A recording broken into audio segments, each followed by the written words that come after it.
And what happens, the reason that's important, is because that fantasy then sort of feeds our reality. It becomes our reality. And in ways that you wouldn't even know.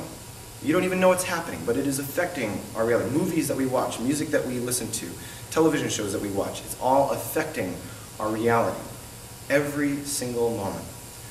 And a great example of that is slang, like slang in music, right? So an artist will come up with a new way of saying something, some slang, and they'll put it in their song.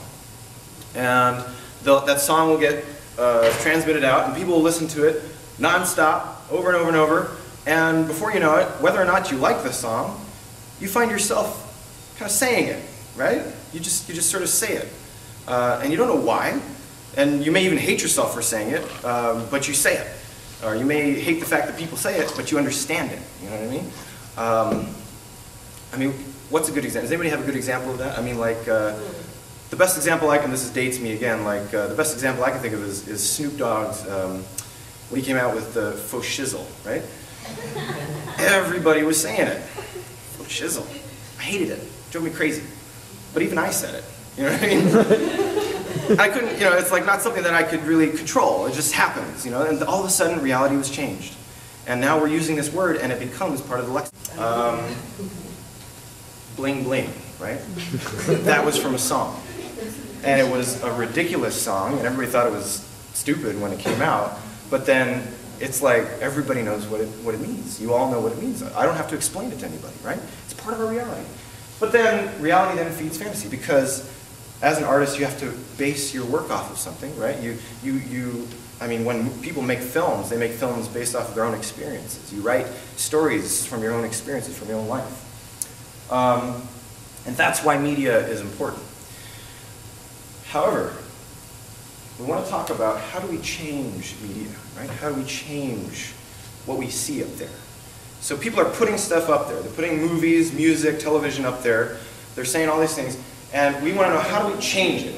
What is our strategy for changing that culture, that media up there? Now for the past 20 years, I'd say 20 years, give or take, the main strategy has been one of representation.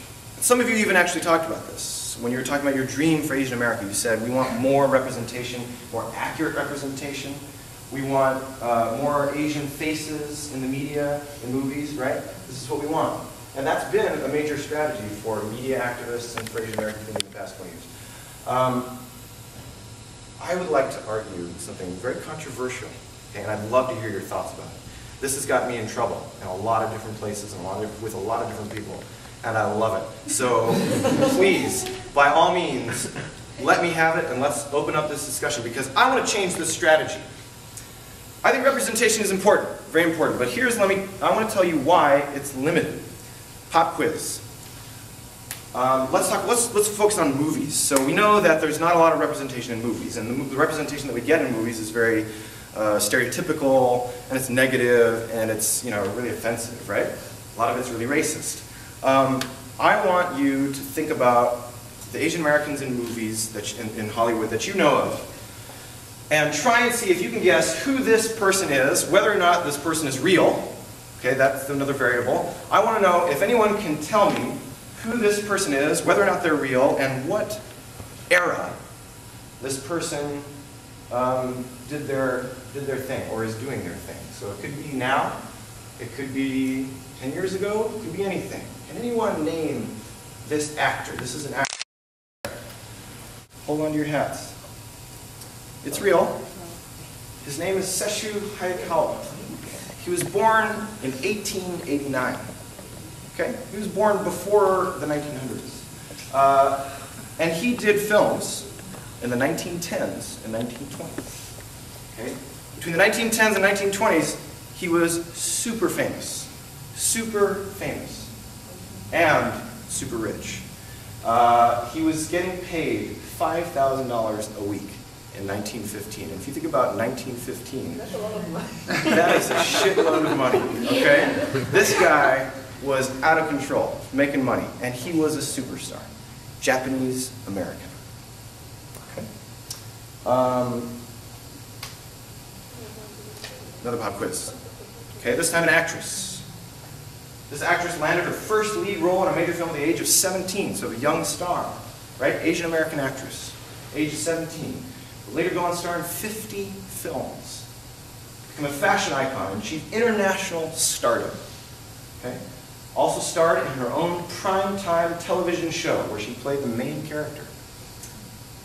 Her career spanned film, television, stage, and radio. Any guesses as to who this is, when this was, whether or not it's real or fake? Real or fake? All right, here we go. You ready for this? Her name is Anna May Wong. She was born in the year 1905. She died in the year 1961.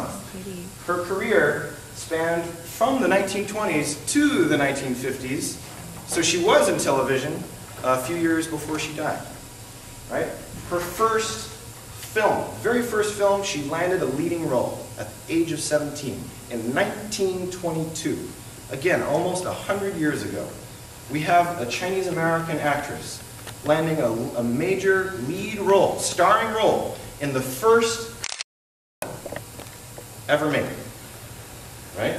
She was the first Asian American to have her own TV show. She had her own TV show where she was the main character. It was written for her.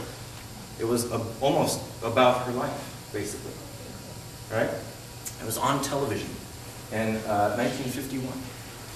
Okay? So the reason I bring this to you is I'm trying to make a point. The point is that we've been trying to get Asian people in Hollywood and in media as long as media has existed. We've been trying to get Asian people in movies ever since the moving picture was invented. The moving picture was invented in 1908, 1909, and ever since then, we've been protesting.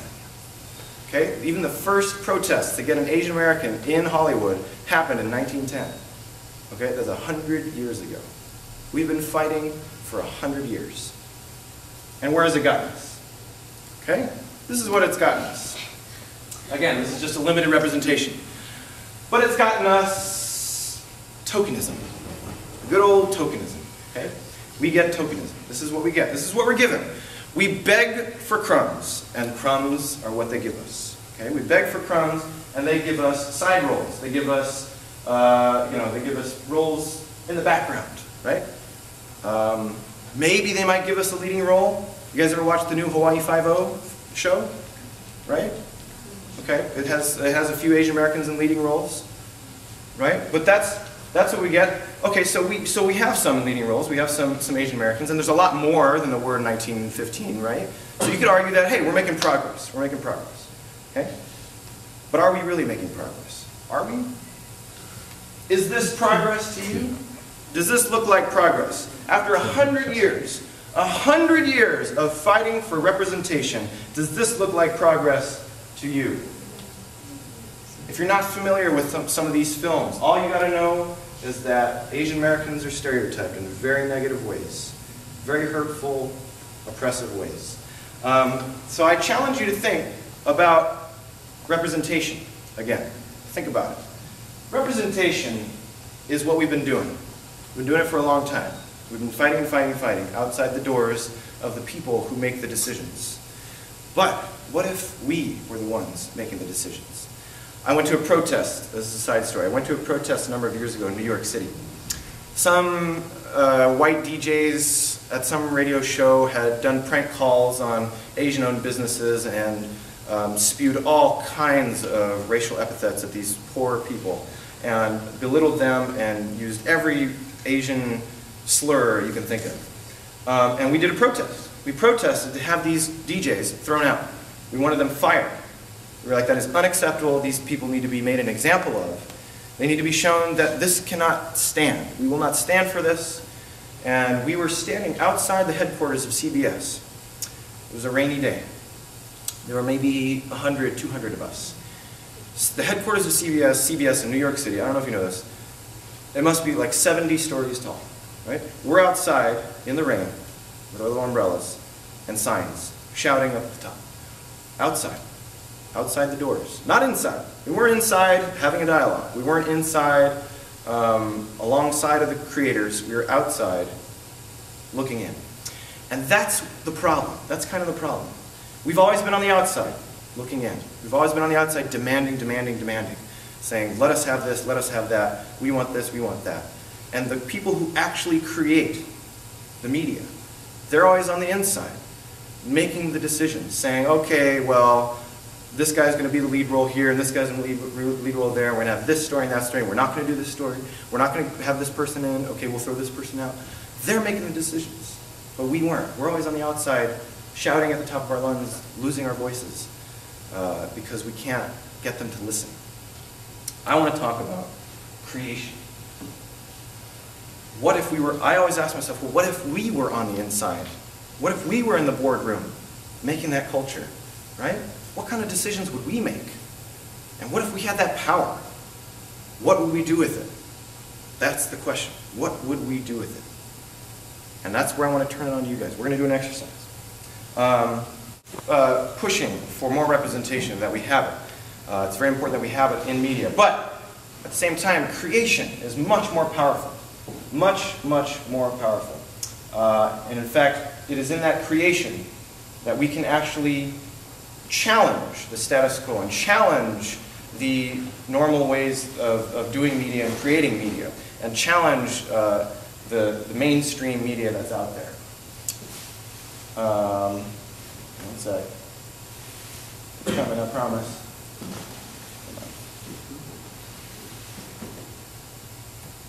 There we go. Okay. I'm going to skip through a lot of this.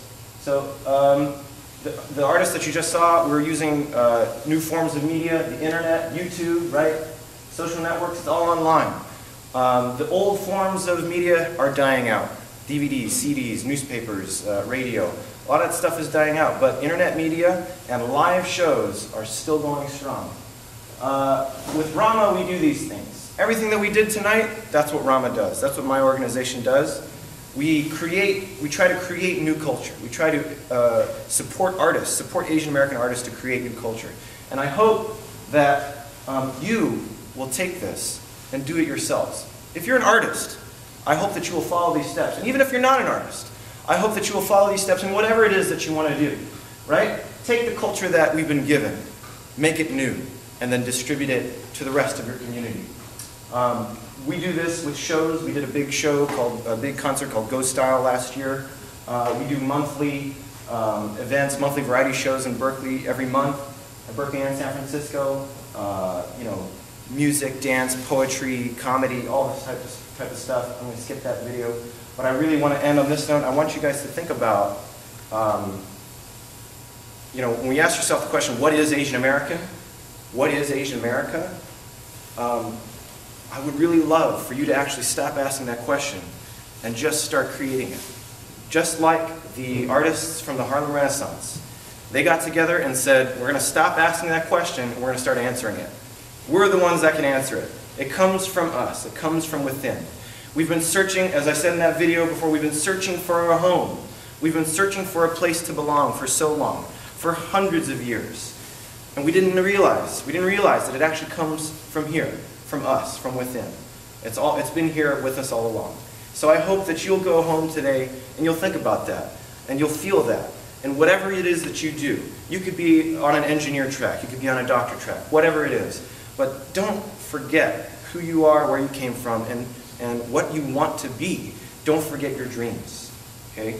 Everybody focuses so much on the past. I want us to focus on the future and work towards those dreams that you talked about earlier tonight. And that's all I have for you tonight. Thank you so much for coming, and give yourselves a round of applause for sticking through there.